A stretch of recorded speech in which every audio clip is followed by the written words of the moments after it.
क्या पश्चिम एशिया का युद्ध वाकई भारतीय अर्थव्यवस्था को डुबो रहा है या फिर मंदी की कहानी युद्ध से भी पुरानी है? सच क्या है, आइए जानते हैं। नमस्कार।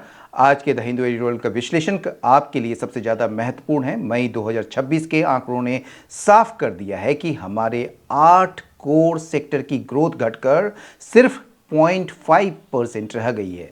आज के इस छोटे से वीडियो में हम 4 बड़ी बातों को डिकोड करेंगे। तेल और गैस संकट यानी कि घरेलू उत्पादन में लगातार गिरावट और रणनीतिक चूक क्या है इसमें, बिजली और कोयला, भीषण गर्मी में कोयले की कमी का बिजली पर असर, तीसरा है जीएसटी और मंदी, टैक्स कलेक्शन में आई गिरावट के पीछे का असली गणित क्या है, और चौथा है डिमांड का संकट, कम मजदूरी और बढ़ती महंगाई कैसे आपकी जेब खाली कर रही है। क्या सिर्फ बाहरी देशों से ट्रेड डील करने से भारत की अर्थव्यवस्था सुधरेगी या हमें कड़े घरेलू सुधारों की जरूरत है? यूपीएससी, एसएससी और बैंकिंग एग्जाम्स के नज़रिए से हर एक पॉइंट को आसान भाषा में समझेंगे। वीडियो को पूरा जरूर देखिएगा। चलिए शुरू करते हैं आज का एनालिसिस। तो जैसा कि आप देख पा रहे हैं, एविडेंट डिस्ट्रेस यानी कि अस्पष्ट, एविडेंट मतलब अस्पष्ट और डिस्ट्रेस का मतलब संकट है एक तरीके से। तो अस्पष्ट संकट सामने दिख रही है, उसके बारे में बात किया जा रहा है यहाँ पर। और जो सब हेडलाइन है वो है stress from the West Asia crisis has revealed.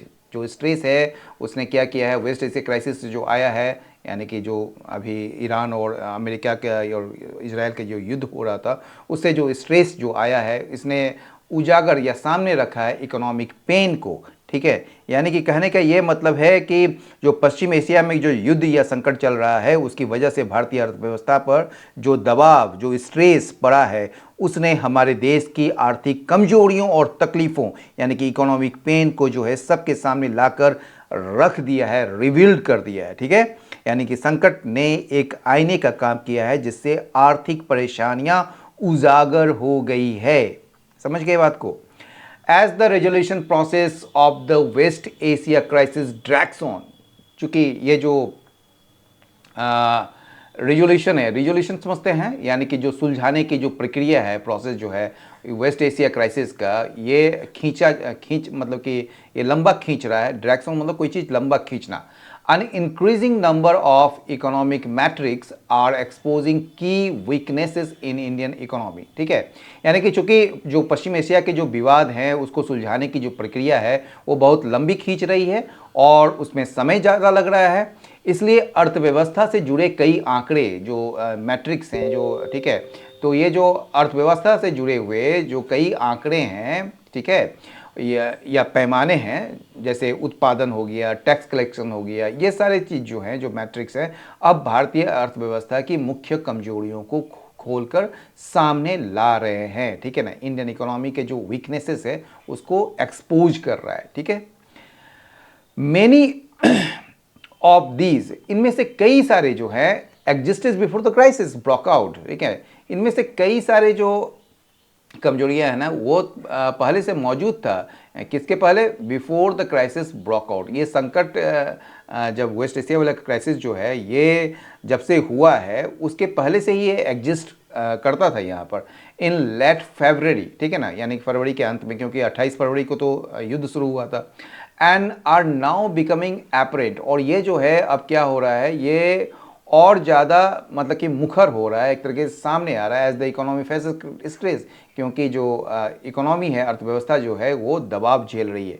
कहने का ये मतलब है कि ये जो कमजोरियां आज दिखाई दे रही है ना वो नई नहीं है। ठीक है, इनमें से कई कमजोरियां फरवरी के आखिर में युद्ध शुरू होने से पहले भारत में मौजूद थी, लेकिन पहले वे छुपी हुई थी। ठीक है, यानी कि पहले वो छिपी हुई थी, लेकिन अब जब अर्थव्यवस्था पर भारी जो बाहरी दबाव पड़ा है तो वे साफ साफ दिखाई देने लगी है, एपरेंट होने लगी है। ठीक है ना, द लेटेस्ट डाटा, अब कहा जा रहा है कि जो नवीनतम जो आंकड़े हैं किस चीज़ के, on the index of 8 core industries, ये जो इंडेक्स होता है 8 कोर इंडस्ट्रीज का, उसका जो लेटेस्ट डाटा है ये दिखाता है, ये शो करता है, चूंकि डाटा प्लूरल है इसलिए शो यहाँ पर प्लूरल वर्ब है, दैट दीज सेक्टर्स, ये जो सेक्टर्स हैं क्यूमुलेटिवली, ठीक है ना, ये मिलकर जो है ग्रीव, बढ़े हैं जस्ट 0.5%, केवल जो है ना 5.5%, यानी कि आधा प्रतिशत ही बढ़ा है इन मई 2026, ठीक है।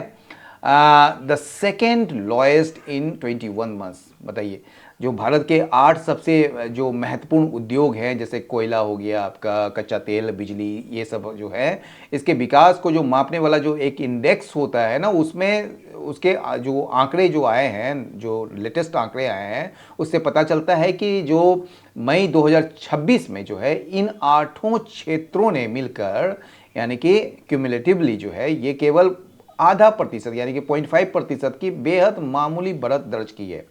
ये पिछले 21 महीनों में दूसरा सबसे खराब या न्यूनतम स्तर है। समझ गए? It would have been easy, ये देखिए एक कंडीशनल वाक्य है, यहाँ मतलब कि ये बड़ा आसान होता टू पास दिस ऑफ, इसको टाल देते as a war related impact के रूप में, ठीक है ना। मतलब कि ये जो है ना, ये बहाना बनाकर इसे युद्ध का असर कहकर टाला जा सकता था या टाल देते, बट द डेटा, लेकिन ये जो डेटा है ना, आंकड़े हैं ना, वो बताता है, ये शो करता है that the index grew by almost equally anaemic 1.1% over the course of the entire financial year 2025, लेकिन 2025-26, ठीक है। लेकिन कहा जा रहा है कि आंकड़े जो हैं, यानी आंकड़े ये दिखाते हैं कि ये जो इंडेक्स है ना, वो उसमें बढ़ोतरी हुई थी, ग्रीव मतलब कि बढ़ोतरी हुई थी by an almost equally anaemic 1.1%, मतलब कि उतना ही सुस्त। एनेमिक का मतलब होता है, देखिए एनीमिया से आता है, एनीमिया मतलब होता है कि जहाँ पर खून की कमी होती है। मान लीजिए कोई एनीमिया से जो है ना, वो आपका सफ़र कर रहा है, मतलब उसमें खून की कमी है, लेकिन यहाँ इकोनॉमिक टर्म्स में जो है इसका मतलब होता है सुस्त एकदम, ठीक है ना। तो कहा जा रहा है कि यह आंकड़ा जो है ना, ये जो आंकड़े हैं वो कुछ और ही कहानी बताते हैं। ये बताते हैं कि जो युद्ध शुरू से होने से पहले जो है ना, पूरे वित्तीय वर्ष जो 2025-26 में जो है, ये इंडेक्स केवल 1.1% की रफ्तार से ही बढ़ा था, ठीक है ना, जो कि लगभग उतना ही कमज़ोर या बीमार यानी कि एनेमिक था, ठीक है, जितना कि अभी है। यानी कि अभी तो 0.5% है, क्योंकि ये तो यहाँ पर जो है बाहरी दबाव या वो भी देखा जा रहा है, वेस्ट एशिया वाला। यानी कि समस्या जो है युद्ध से पुरानी है कि नहीं। तो ये कहा जा रहा है व्हाट रिमेन्स अ कंसर्न, ये देखिए नाउन क्लॉज है, और व्हाट जो है यहाँ पर क्या कहते हैं उसको, प्रोनाउन है, ठीक है।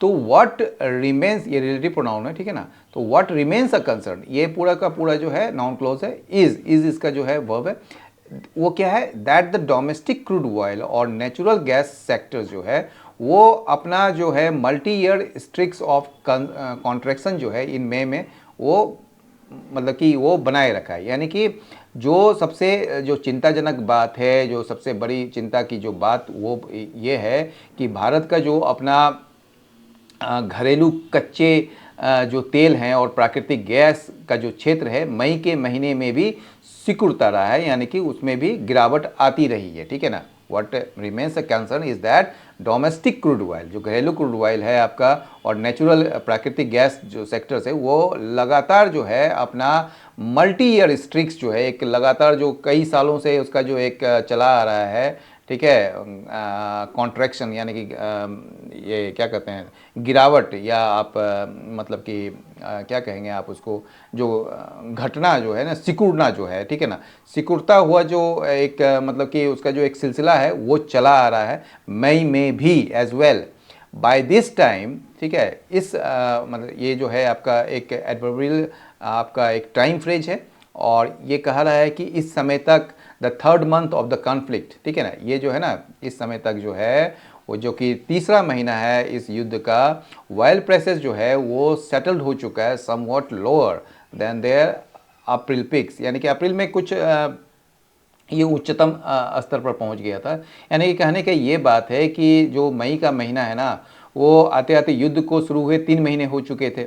इस समय तक अंतर्राष्ट्रीय बाजार में कच्चे तेल की कीमतें जो है अप्रैल महीने में जो अपने सबसे उच्चतम स्तर था, यानी कि पीक्स था, उस पर पहुंचने के बाद अब थोड़ी नीचे आकर स्थिर हो गई है, ठीक है ना, सेटल्ड हो गई है, ठीक है। यानी कि तेल की कीमतों में अप्रैल के मुकाबले में थोड़ी राहत थी, ठीक है। आगे बढ़ते हैं। एज ए रिजल्ट, परिणाम स्वरूप क्या हुआ, ऑयल इंपोर्ट्स जो है बाय ऑयल मार्केटिंग कंपनीज, जो ऑयल मार्केटिंग कंपनीज है जैसे कि भारत पेट्रोलियम, इंडियन ऑयल, ये सब के द्वारा जो है ऑयल इंपोर्ट्स जो किया जा रहा है, बिगिन राइजिंग, वो क्या हो गया, वो बढ़ने लगा। वंस अगेन, एक बार फिर से, टू मीट डोमेस्टिक डिमांड, ताकि घरेलू जो डिमांड है उसको पूरा किया जा सके। स्ट्रेटेजिक गोल बोल रहा है कि एक स्ट्रेटेजिक गोल जो है वो continues to be missed here, यानी कि जो एक महत्वपूर्ण रणनीतिक जो लक्ष्य है वो भारत जो है अभी भी उसको हासिल करने से चूक रही है, ठीक है ना।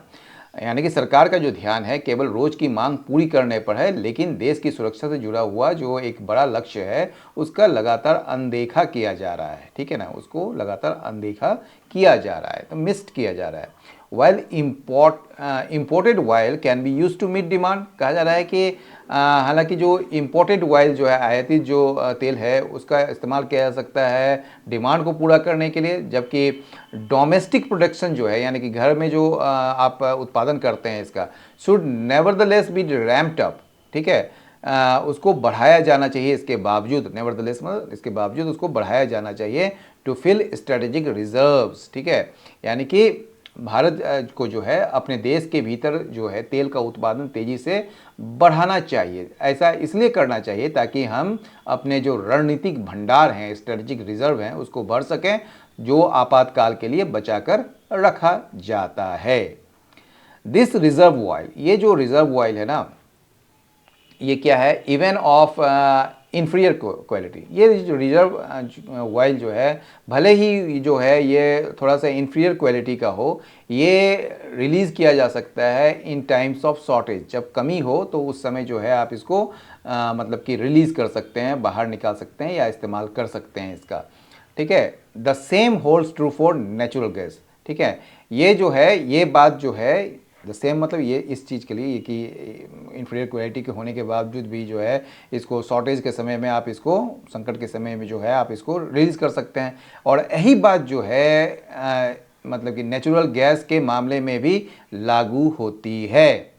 विथ नेचुरल गैस इंपोर्ट्स, ठीक है, कहा जा रहा है कि नेचुरल गैस इंपोर्ट्स जो है एंड डोमेस्टिक प्रोडक्शन जो है वो दोनों जो है वो कम हो रहा है, यानी कि आयात भी कम हो रहा है और जो डोमेस्टिक जो प्रोडक्शन हो रहा है वो भी कम हो रहा है। तो इसके कम होने के साथ जो है it followed that the fertiliser sector would also contract. यहाँ समझने की कोशिश कीजिए, तो यहाँ जो है जो प्राकृतिक गैस है और बाहर से आने वाला जो मतलब कि आयात किया जाने वाला या भारत के अंदर होने वाला जो उत्पादन है, दोनों ही घट रहे थे। तो इसका सीधा और स्वाभाविक नतीजा यानी कि इट फॉलोड, फॉलोड का मतलब उसका नतीजा, इट फॉलोड, इसका नतीजा क्या हुआ कि जो it followed that the fertiliser sector जो है वो भी, उसमें भी कमी आएगी, उसमें भी मतलब कि क्या कहेंगे, वो भी सिकुड़ेगा, वो भी उसमें भी कमी आएगी। द गुड न्यूज़, लेकिन एक एडिटोरियल ये भी कहता है कि अच्छा न्यूज़ भी है यहाँ पर। ये क्या है अच्छा न्यूज़, हाउएवर, हालांकि, इज़ दैट द कॉन्ट्रैक्शन, ये जो कॉन्ट्रैक्शन, ये जो सिकुड़ना है, ये जो कमी है वो 0.9% है इन मई 2026, यानी कि 2026 में ये 0.9%, लगभग 1% है, ठीक है ना। वॉज मच लोअर, जो कि बहुत ही कम है than it was even 2 months earlier, ठीक है। ये 2 महीने पहले की जो गिरावट थी ना, ये जो 2 महीने पहले की जो गिरावट थी उससे जो है भारी, मतलब वो तो बहुत भारी गिरावट थी, उसकी तुलना में जो है ना ये बहुत ही कम थी, ठीक है। इन एनी केस, किसी भी मामले में जो है, ठीक है, what impact the super El Nino will have on fertiliser demand is still uncertain. तो किसी भी मामले में कि जो असर जो है सुपर एल नीनो का होगा फर्टिलाइजर डिमांड पर, ये अभी भी अनिश्चित है, इज स्टिल अनसर्टेन, ठीक है।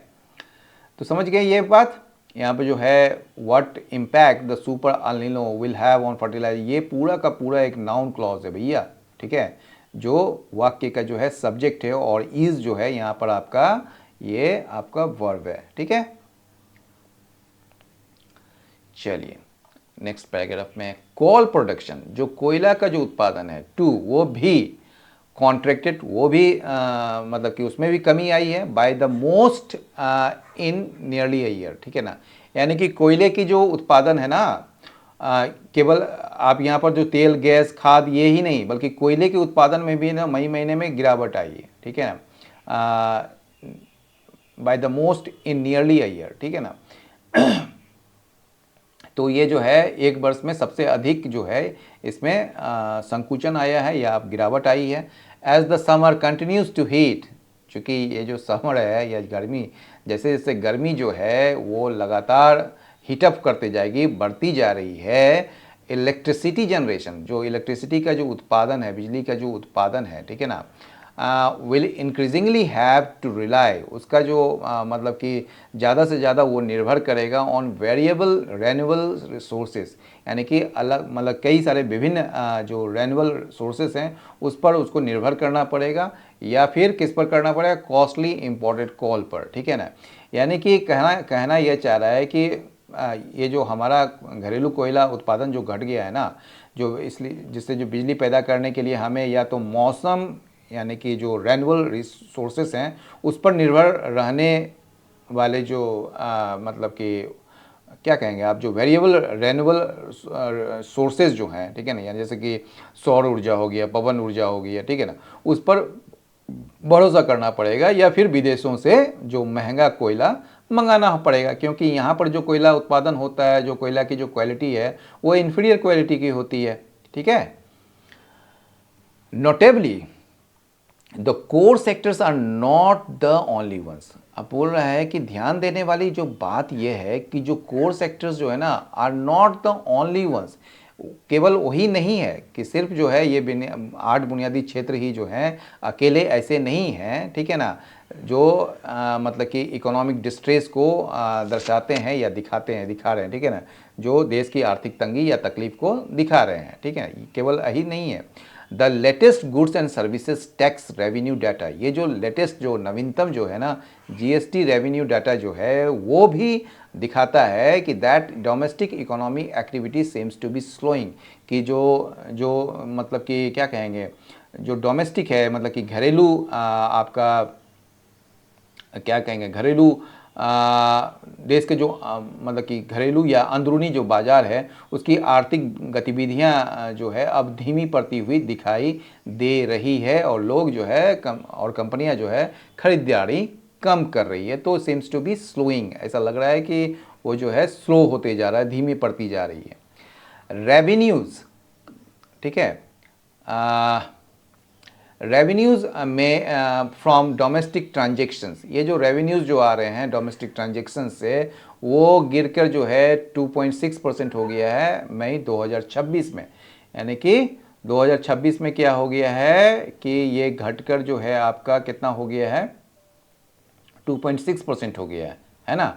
द गवर्नमेंट आर्ग्यूज, सरकार जो है ये तर्क देती है that this is because of one time windfall transfer it received in may last year. अब सरकार देखिए यहाँ पर कितना अच्छी बात है कि सरकार मतलब जीएसटी की जो आंकड़े में जो गिरावट आई है ना, ठीक है, वो सरकार इसके पीछे ये दलील दे रही है कि ये गिरावट असली नहीं है, ठीक है, क्योंकि सरकार का कहना है कि पिछले साल जो मई में ना उसे अचानक से एक विंडफॉल आपका जो है ट्रांसफ़र हुआ था, मतलब कि एक क्या कहेंगे आप उसको मतलब कि पिछले साल जो है ना उसे अचानक कहीं से एक बड़ा मतलब कि एक बार मिलने वाला बड़ा मुनाफा या पैसा मिल गया था, जिससे पिछले साल का आंकड़ा बहुत ऊंचा दिख रहा था, ठीक है, और उसके मुकाबले इस साल का आंकड़ा कम लग रहा है। तो सरकार ये तर्क दे रही है। इवेंसो, ठीक है, अब कह रहा है कि इवेंसो मतलब कि क्या कहेंगे आप इसको, भले ही ऐसा हो, ठीक है ना, भले ही ऐसा हो, ठीक है, the average growth of domestic GST revenue over the last 6 months was just 3.1% lower than in 2025-26 and the year before that, ठीक है, भले ही ऐसा हो लेकिन ये जो पिछले 6 महीने में जो मतलब कि घरेलू जीएसटी राजस्व की जो औसत वृद्धि है केवल 3.1% ही रही थी, ठीक है, जो 2025-26 और उसके पिछले वर्ष की तुलना में बहुत कम थी, ठीक है, lower then in 2025-6 and the year before that, और उसके पहले वाले साल में मतलब पिछले वाले साल में, ठीक है, वो बहुत ही कम थी। This is not supply issue. अब कह रहा है कि ये कोई सप्लाई इशू नहीं है, ठीक है। ये जो आप कह रहे हैं कि ये कोई सप्लाई मतलब कि आप जो है सामान जो बना रहे हैं या सप्लाई कर रहे हैं उसमें कमी नहीं है यहाँ पर, ठीक है। ये कोई सप्लाई इशू की बात नहीं है, क्योंकि सिंस मर्चेंडाइज एक्सपोर्ट जो है हिट रिकॉर्ड हाई इन मई 2026, यानी कि जो मर्चेंडाइज जो एक्सपोर्ट्स है, ठीक है ना, एक्सपोर्ट मतलब निर्यात। तो जो भारत में जो कंपनियां जो मतलब जो सामान बना रही है और जो सप्लाई कर रही है उसके पास इसकी सप्लाई की कोई कमी नहीं है, ठीक है। क्योंकि मई 2026 में जो भारत से जो निर्यात किया जा रहा है, यानी कि विदेशों में जो भेजे जाने वाले सामान का जो निर्यात है वो इतिहास के सबसे ऊंचे स्तर पर पहुंच गया था, ठीक है। तो इसमें आप ये नहीं कह सकते हैं कि ये जो है आपका मतलब ये सप्लाई इशू है, ये बिल्कुल नहीं है, ठीक है। मतलब कि कारखाना जो है वो सामान तो खूब बना रहे हैं अभी, ठीक है।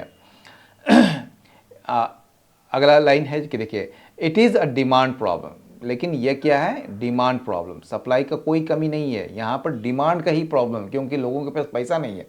As low real wage growth meets rising inflation to squeeze wallets, ठीक है ना।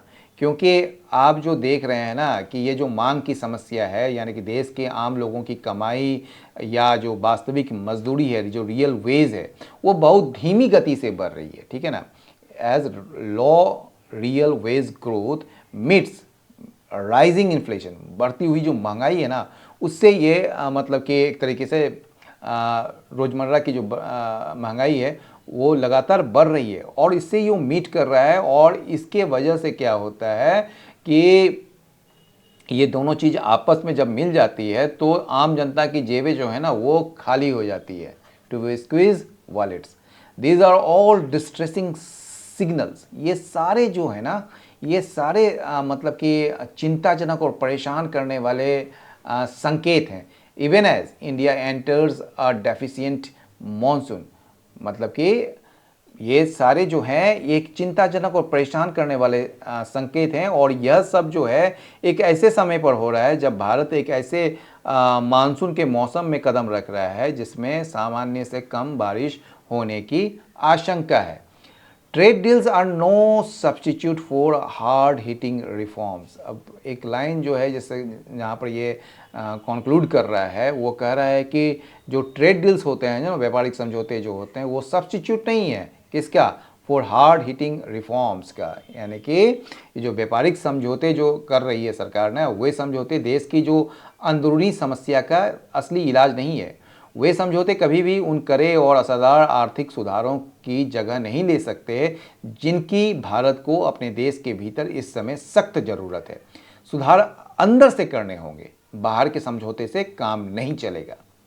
समझ गए बात को? तो दोस्तों लबुलुबाव यह है कि विदेशी व्यापार समझौते अपनी जगह हैं, लेकिन जब तक देश के भीतर करे आर्थिक सुधार नहीं होंगे तब तक डिमांड का यह संकट दूर नहीं होगा। उम्मीद है इस एडिटोरियल का पूरा कॉन्सेप्ट आपको अच्छे से समझ आ गया होगा। आज का सवाल आपके लिए, क्या आपको लगता है कि इस मंदी के लिए सिर्फ पश्चिम एशिया का संकट जिम्मेदार है? अपने विचार नीचे कमेंट बॉक्स में जरूर लिखें। वीडियो पसंद आया हो तो इसे लाइक करें, अपने साथी एक्सपीरियंस के साथ शेयर करें और चैनल को सब्सक्राइब करना बिल्कुल ना भूलें। मिलते हैं अगले वीडियो में एक नए एनालिसिस के साथ। तब तक के लिए पढ़ते रहिए, सीखते रहिए। जय हिंद, जय भारत।